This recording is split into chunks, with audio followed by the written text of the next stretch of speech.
Welcome to another Q&A session for the best club in history, Real Madrid, hosted by Gaëlle. This is a Madridismo.org production. Hi everybody, it's that time of the year again where expectations are higher than ever and the tension is building up, all because the clásico is around the corner.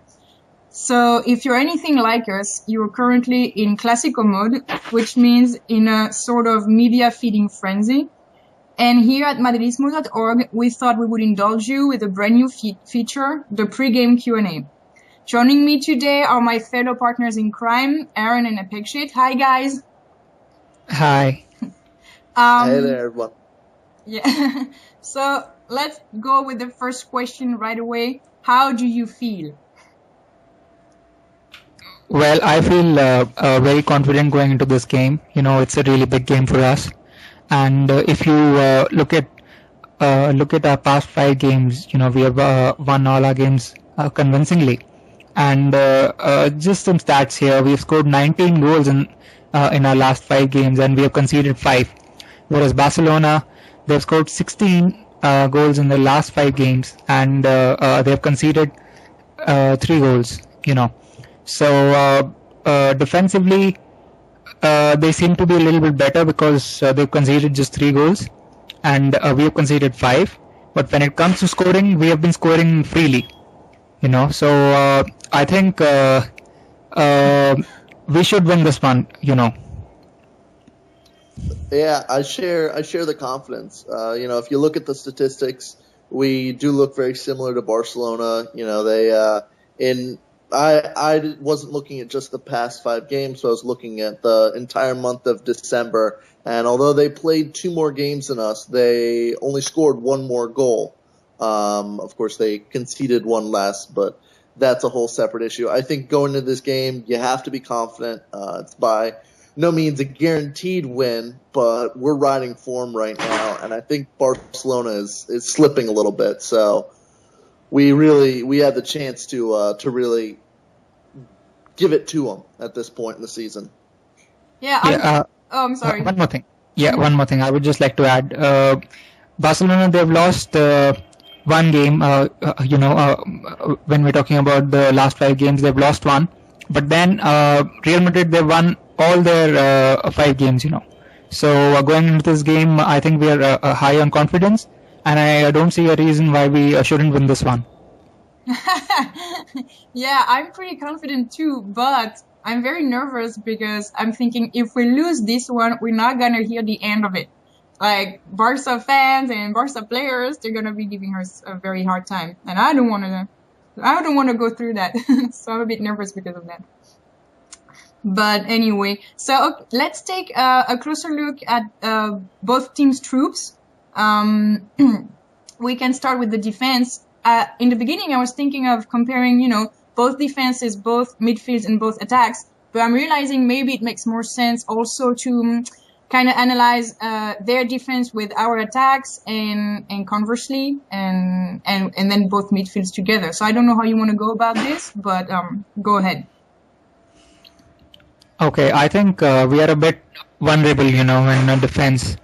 Especially, I'm quite sure that Pepe is going to start. I'm not sure about Marcelo, but if both of them start, then I think we've got a little bit of problem, you know. We have a problem because for Barcelona, players like Busquets, I mean, he's surely going to start for Barcelona. And we all know that Busquets goes down for nothing. You know, the slightest of, and absolutely no contact, and he'll go down. You know, so he's going to try his level best to get players like Pepe, Ramos, Marcelo booked. You know, so that's something which I think we should watch out. And I think Pepe shouldn't lose his head. You know, we have seen him losing his head. So if he loses his head and we go down to 10, then that's going to be a big problem for us. You know, so that's one thing which we should look out for. You know, and I'm quite sure Mourinho would sort that out before the game. And Barcelona's defense, it looks solid, you know. I'm not sure if Piqué will start because there were rumors that he's going to be banned for 2 games, you know, because of the yellow card that he picked up. So I think our defense is also rock solid, but then if we lose our head and if we make silly mistakes, then we are surely going to pay for it. Okay. Well, I can speak to that rumor. I can tell you categorically that PK will be able to play. This is, of course, in reference to a new rule that I believe was enacted before the previous season, which was any intentional fifth yellow card will gain you an extra game ban. That hasn't been enforced at all since it's been implemented. I don't know if it was before last season or before this season. But again, it's a fairly new rule, but it hasn't been utilized at all. And I mean, come on, we all know, of course, they're not going to punish Barcelona. I mean, of all teams, that's not where we're going to see this rule first applied. So PK will be there. I'm really interested to see what our back line looks like. I think Marcelo will start. I don't know if I'm the only one out there thinking this, but I'm thinking he's going to get the start. I'm really interested to see where Pepe plays, because when he plays in that sort of stopper position, shielding just in front of our back line, we have the ability to totally dominate Barcelona, and that's something that I would love to see. But I don't know if Mourinho's going to want to slot him in as a regular center back, considering the pairing between him and Sergio Ramos is just so incredibly strong. So I don't know what I can say about our back line, because I don't know what it's going to look like. But whatever we end up playing with, I think we're more than capable of taking care of Barcelona as long as we play smart, as long as we don't fall into their falling down games, and as long as we don't lose our concentration. Okay. Sorry. Okay, so what about the midfield then? I think the Barcelona midfield, they probably got the best players in the world, you know. Xavi surely going to start. Busquets, I'm not quite sure whether Busquets is going to start, but then I think he will start. Or Iniesta is also going to start. So I think we should try and close down the midfielders. You know, we shouldn't let them distribute the ball to the forwards. You know, Messi is going to start. Fabregas also may start. You know, and Sanchez is also going to start.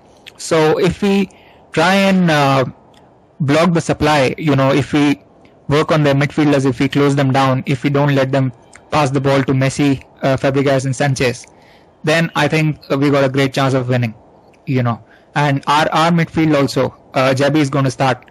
Diarra also, I'm not quite sure whether he's going to start. Khadira is most probably going to start. So I think we've got a good midfield, you know. So the only main thing is that we should close down the midfielders. You know, we shouldn't give them time on the ball. You know, if we can do this, we'll surely pull this one off. I think you're right in that, but I think it's difficult to say, well, it's easy to say close down the Barcelona midfield, but it's much more difficult to actually do that, because Barcelona, one of the few things that I think they have on us is their fluidity of their team is just amazing. So their attacking players are constantly drifting back into midfield positions, adding extra bodies there, giving room for easy passes, stuff like that. So we're going to have to do more than just shut down their midfielders to shut down their midfield, so to speak. So I think it's going to be interesting to see if Mascherano ends up in their starting lineup, because he's been playing really well for them, as much as that pains me to say.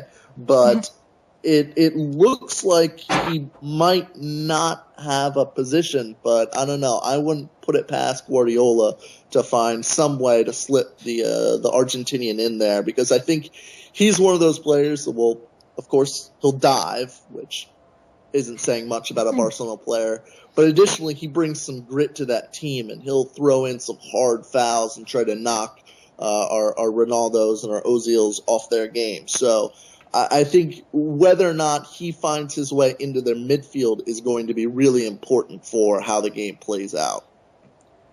All right. And one other thing I was thinking was that Xavi, our Xavi, is critical for us. And if they manage to suffocate him, then we're basically, you know what I mean, in a bad position because no balls will go through our strikers. Or am I seeing everything in a very dark color? Well, I think you're right. I'm sorry. I think you're right in that Xabi is our most important player on the pitch anytime he's on the pitch. But I don't think it's as easy as saying if they shut down Xabi, they shut down us, because we have so much skill, so much technique on the team that we can route around him. Sure, he's the one man on the pitch that's able to provide that long-range pinpoint pass that will completely unlock the defense, and that's a fantastic thing to have. But I think with the amount of skill we have on the team, we can survive if they manage to completely shut down Xabi. And if they do that, then chances are there's going to be more space for our other players, especially for a player like Di Maria. If he gets the start, he's going to eat up that space. Okay. Well, I think that Xabi Alonso, there's a lot that goes through him, passes, the tackles, and I don't think Barcelona will man-mark anyone. So I don't think shutting down Xabi Alonso will actually make a lot of difference. It's surely going to make a difference, but then I don't think it can make a lot of difference because we have Di Maria, we have Ronaldo. These players can pick up the ball and run with it with sheer pace and go past people. So I wouldn't say that shutting down Xabi Alonso would actually win them the game. Okay. I'm worrying about nothing then. Okay. Okay, and so last thing, the attacks, comparing both of them. Yeah, well, they have Messi, who always scores against Real Madrid. I don't know, he has this strange quality. He always picks up the ball and runs past defenders and scores. So I also don't think that we'll be man-marking players. I don't think we'll be man-marking Messi. Mm-hmm. But then he's certainly dangerous. He's probably the best player in the world right now. And Ronaldo, as far as Ronaldo is concerned, I don't think he turns up in big games, which is really bad for him, because so much talent. If he plays well in big games, I think he can become better. So I think Ronaldo will have to turn up tomorrow. He'll have to dribble, he'll have to go past people, put the crosses in the box, and try and score a couple of goals. And then we have Benzema. I'm not quite sure whether Benzema will be starting. It's always difficult to predict that. Higuain may start or Benzema may start. And for them, Sanchez is going to start, I think. Sanchez also is a really good player. He has just returned and scored a couple of goals recently. So I think he's also a dangerous player. And these players are world-class players. They can decide a match on their own. So I think we should keep a close eye on Messi and Sanchez. All right. So do you think Alexis is starting instead of David Villa? Yeah, I think so. Okay. I would actually agree with that. I don't know that I'm positive that it's going to happen, but I think that's what Guardiola is likely to do because I think Sanchez will play better in that wide position than David will. I think with our attack, we have the ability to absolutely control the game. The fluidity in our attack, I think, outclasses even the fluidity of Barcelona's attack. They have the better movement in midfield, but when it comes to actually attacking with directness, I don't think any team in the world can come close to challenging us. So we have the ability to strike. The thing that's got me really excited is that we've sort of gone on a run of being very clinical. We've been putting away the chances that we have, and I think in a big, closely contested match like this, it's always going to be about the team that finishes, always going to be about the team that takes that half chance and converts it into a goal. And sure, Messi is known for doing that, but you know what? He's also known for scoring on Real Madrid team that's down to 10 men. So if we can stay at 11 men, then I think we're going to do a lot of the work to being able to shut down that Barcelona attack. All right. I'm a bit concerned about the 10-man thing because you've mentioned Pepe before, but what about Di Maria? You know, he can make bad decisions as well, and I don't know why, but I'm thinking Barcelona is gonna use that against us. So I'm a bit concerned about that. Well, I think Di Maria is the player that's most likely to get a card for diving on our team, and if I think diving gets carded, then we're in a good position against Barcelona. I'm not worried at all about going a man down. Yeah, I think that's true. That's very true. And the referee, he's going to be in for a really difficult night, you know, because there's going to be a lot of pressure on him.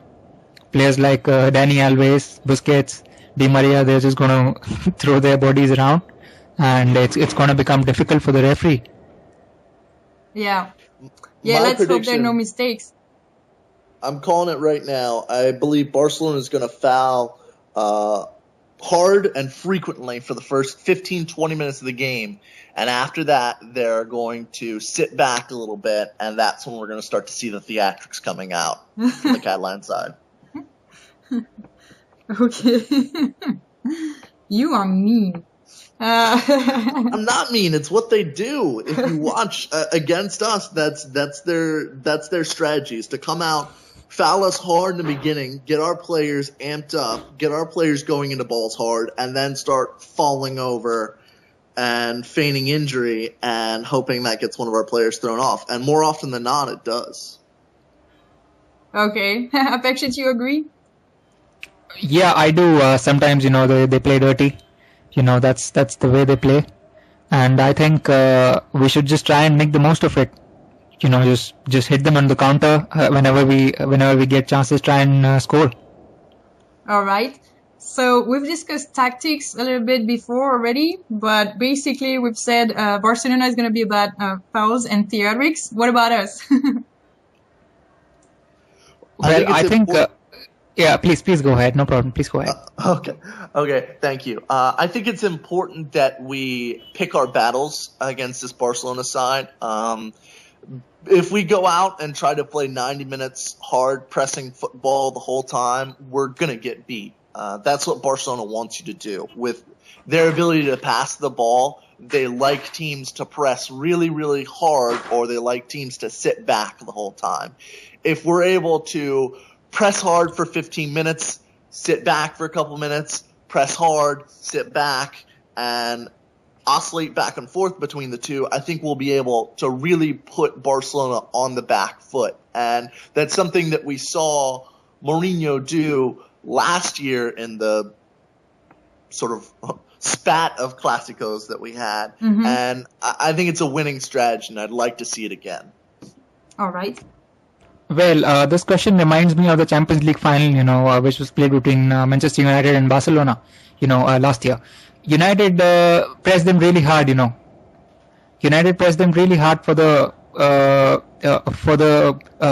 first quarter of an hour, you know, and then after that they just ran out of steam, and they paid the price for it, you know. So I think we shouldn't press them too much, you know. We should press them. It's not that I'm not suggesting that we should just leave them like that. You know, if we give them half a yard, they'll surely make the most of it. What I'm trying to suggest is we shouldn't press them too hard like United did, you know, in the final against them. And if we press them hard, and if we give them, after pressing them hard, we'll have absolutely no stamina, you know, because their midfield is really, really good. You know, they're going to keep the ball, they're going to play a possession football, and make life difficult for us, you know. So we shouldn't get drawn in like that, you know. And we also shouldn't play on the counter, you know. We should try and keep the ball and try and create chances and win this game. Okay, it sounds so like we just agreed, Apakshi. yeah, I was gonna say. Yes, we did. For a change, we did. In difficult times, we agree. Yeah. Okay, so who, if anybody, do you think will be the most influential player on each side?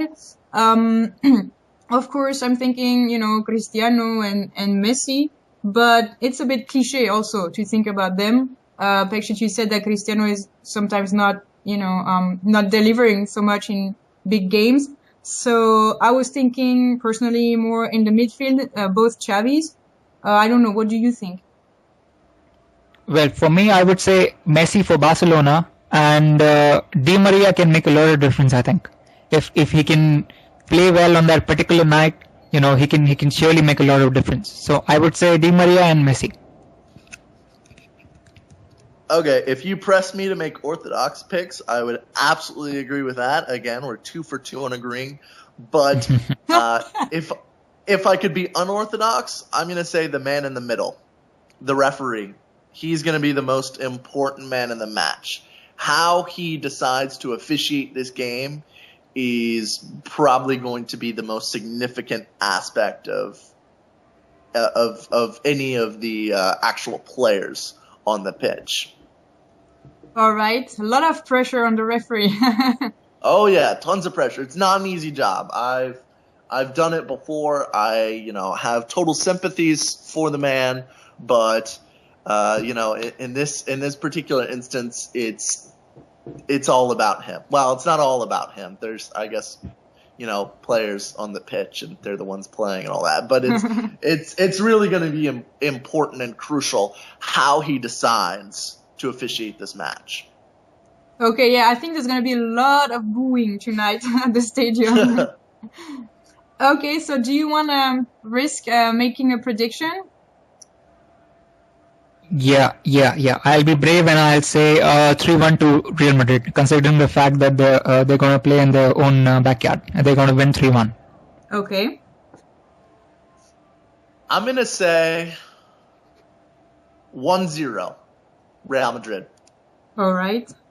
Yep. I don't know why. I feel it. 1-0. Okay. And I'm going to be a coward and not say anything, if that's all right.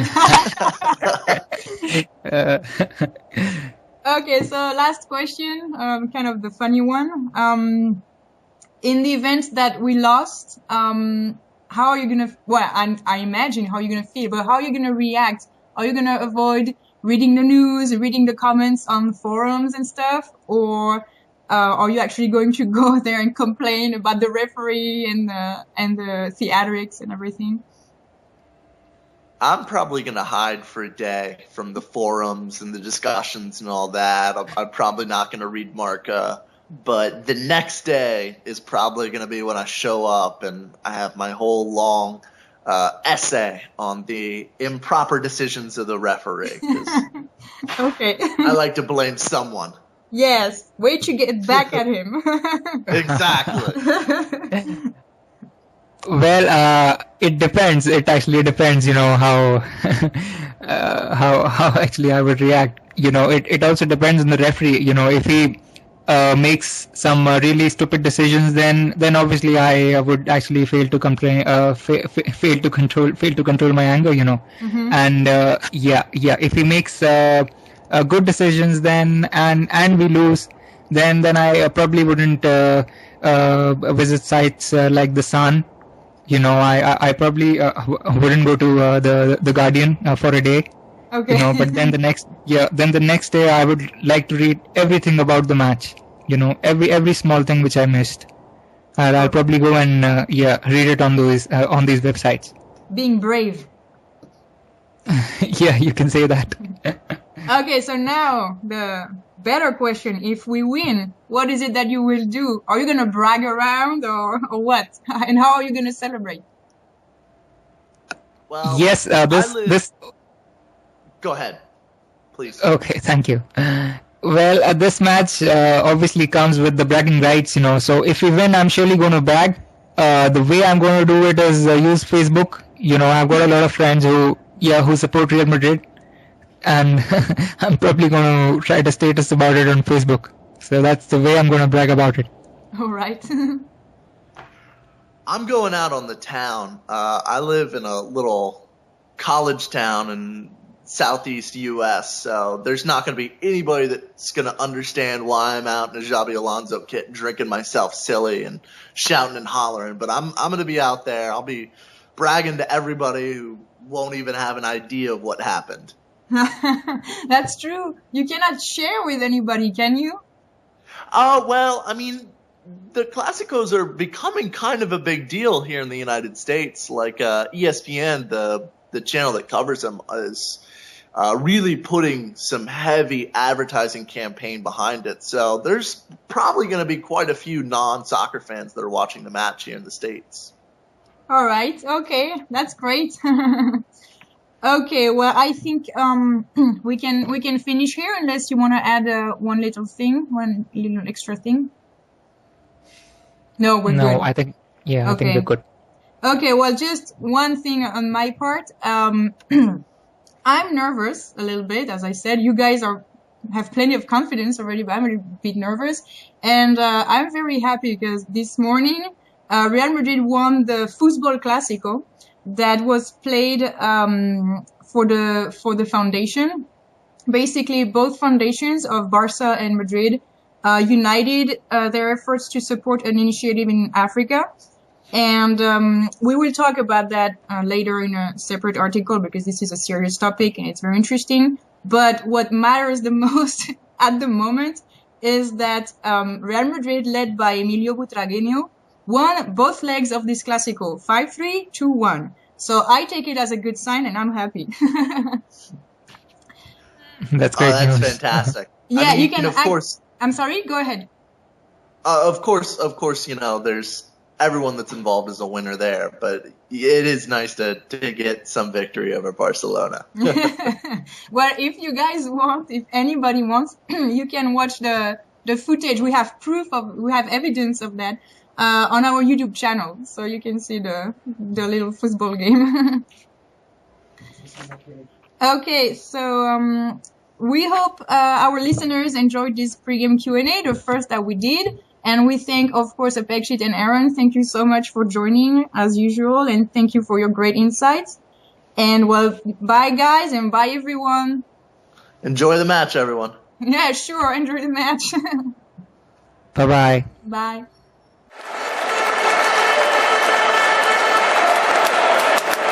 This was a Madridismo.org production.